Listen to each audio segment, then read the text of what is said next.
नमस्कार बंधुरा आराध्या किचन থেকে আজকে বানাবো ইডলি। তো ইডলি বানাবো, দেখো ইডলির ব্যাটার কত সুন্দর হয়েছে। এটার মধ্যে তেল লাগিয়ে নিয়েছি, এটার মধ্যে দিয়ে স্টিমে বসিয়ে দেব 8 মিনিট।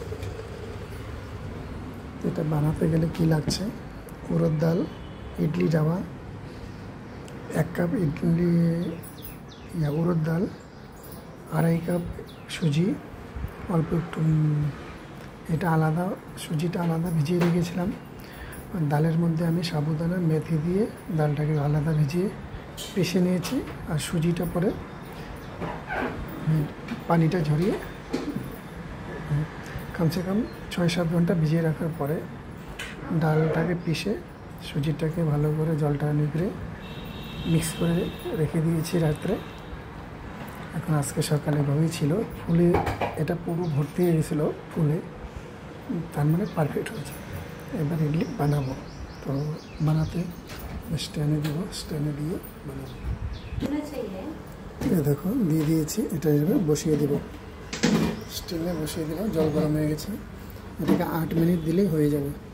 আমি সবগুলো এরকম স্টিমে বসিয়ে দিচ্ছি। হয়ে গেল, এবার আমি এটাকে বন্ধ করে দেবো 8 মিনিটের জন্য। ভালো করে চাপা দিয়ে দিলাম, 8 মিনিট বয়ল হবে। বন্ধুরা, এই ডালটাকে আমি 1 গ্লাস ডাল নিয়েছিলাম, এতটুকু সাবুদানা, অল্প একটু মেথি দানা দিয়ে ভিজিয়ে রেখেছি 8 ঘন্টা। তারপর ওইটাকে মিক্সিতে পিষে নিয়েছি। আর ইডলি একটা রাবা পাওয়া যায়, এই দেখো এটা হলো ইডলি রাবা। এই রাবাটা 8 ঘন্টা ভিজিয়ে রেখেছিলাম। 1 গ্লাস ডাল আর এই রাবাটা দিয়েছি 2.5 কাপ রাবা আলাদা ভিজিয়ে রেখেছি।